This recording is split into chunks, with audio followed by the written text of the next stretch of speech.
अभी जो बहाली होनी है उसका नियमावली तो एक लेवल पे तैयार हो चुका है। शिक्षा मंत्री महोदय ने भी बयान दिया कि उन्होंने साइन कर दिया उस पे।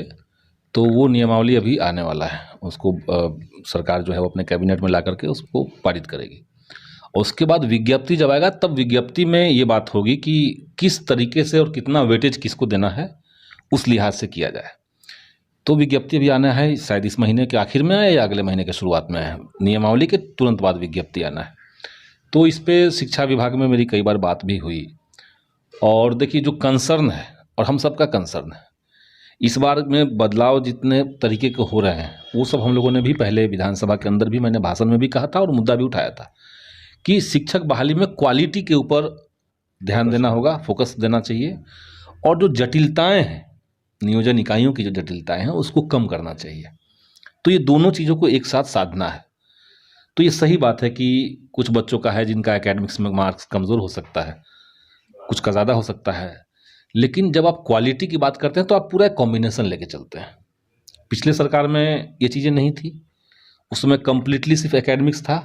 उस बीच में स्टेट 19 का एग्ज़ाम हुआ जिसमें विज्ञापन में कह दिया गया था कि हम इसी मार्क्स पे कर देंगे। बिल्कुल। तो हमने उस समय कहा कि भाई जब आपने विज्ञप्ति में कहा है तो कीजिए। इस पे कई एक आंदोलन हुए, सरकार से निगोसिएशन हुआ, मैं भी उस समय शिक्षा मंत्री से मिला, विधानसभा में मैंने सवाल भी डाला। लेकिन अल्टीमेटली जो आंदोलनकारी टीम थी और सरकार के बीच में बातचीत हुई और उसमें एक रास्ता निकाला गया कि हम बीच का कुछ रास्ता निकालेंगे।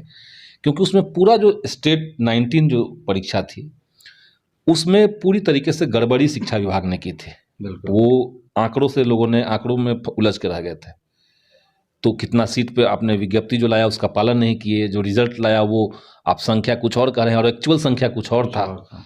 तो इसलिए उसमें गड़बड़ी हुई और उसमें वही उसी समय छात्रों से बात करके ये रास्ता निकाला गया कि दोनों का कॉम्बिनेशन यानी स्टेट मार्क्स या सीटेट स्टेट जो भी कहिए उसके मार्क्स और एकेडमिक्स में जो आपके मार्क्स हैं, तो इन दोनों का एक कॉम्बिनेशन निकाल करके हमने सजेस्ट किया हुआ था सरकार को कि 60-40 का रेशियो आप रख दीजिए, एकेडमिक्स को 40 दीजिए।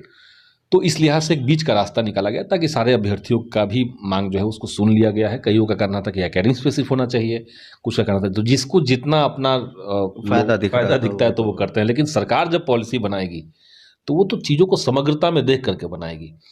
और एकेडमिक्स में सही बात है कि एकेडमिक्स में कई बार होता है लूप होल्स, अलग अलग कॉलेज का अलग अलग हो सकता है। लेकिन अगर सिर्फ ग्रेजुएशन को देखा जाए और बीएड को देखा जाए तो 3 साल का ग्रेजुएशन का कोर्स है, 2 साल बीएड का कोर्स है। तो इसमें मार्क्स देने का जो एक पैमाना है तो वो तो आपके 3 साल की लगातार पढ़ाई पे भी डिपेंड करता है। तो इसलिए उसको भी वेटेज में रखा गया है। ये अभी क्या होगा क्या नहीं, लेकिन मैंने जो सजेस्ट किया था दोनों का कॉम्बिनेशन और यही छात्रों के बड़े हिस्से का मांग था।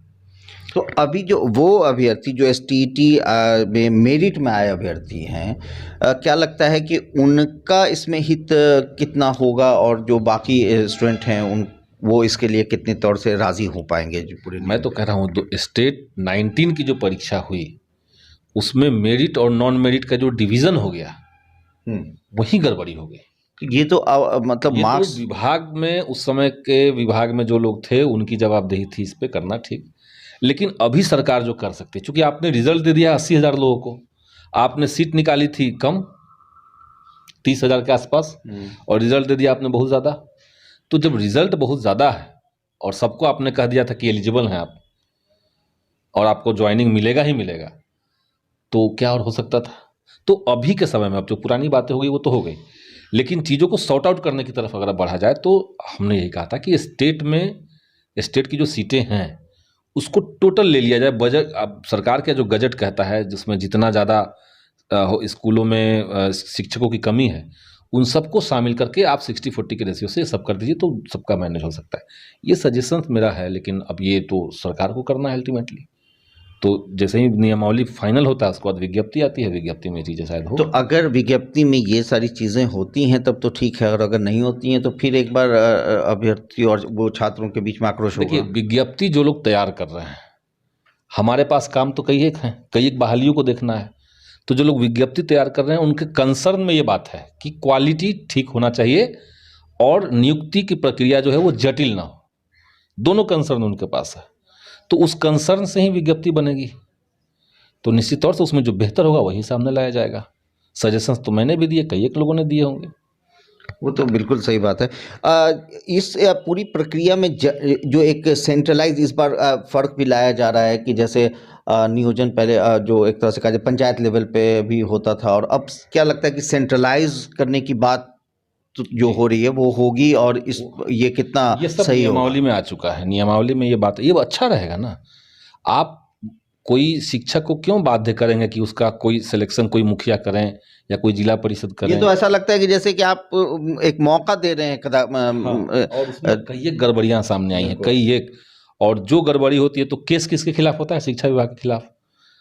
किसके चलते हुआ? तो सामान्य पंचायती राज विभाग के एक प्रतिनिधि के चलते हुआ। तो एक विभाग के कोई एक प्रतिनिधि ने गड़बड़ी की और कंप्लेन हुआ दूसरे के ऊपर, एक तो ये दिक्कत थी उसमें। ऐसे कई सारे एग्जाम्पल हैं। तो शिक्षा विभाग के खिलाफ कई एक केस, कई एक हजार केस विधानसभा में पेंडिंग है। तो ये सब चीज़ें सॉर्ट आउट रहे, शिक्षक नियुक्ति की का जो पूरा कंट्रोल है वो सरकार के हाथ में रहे। इसके चलते ही पंचायतों का जो था या नगर परिषद का जो अधिकार इसमें था उसको कंप्लीटली हटा करके जिला कैडर बनाया गया। और जिला कैडर से जो फायदा होगा वो ये होगा कि जो पहले के भी जो शिक्षक थे जिनको आज से 20 साल पहले किसी मुखिया ने नियुक्त किया है, वो सब तो सब लोग जिला कैडर में आ गए। तो विद इन जिला का तो इनका रास्ता तुरंत खुल जाएगा, नियमावली जैसे ही आगे बढ़ा तो जिला के भीतर इनका ट्रांसफर का मामला खुल जाएगा, तो जा सकते हैं कहीं भी। तो ये भी चीज़ें बहुत लंबे समय से थी। उसके बाद सरकार फिर दूसरे जिलों में ट्रांसफर करने का भी प्रावधान बाद में लाएगी। बहुत बहुत धन्यवाद।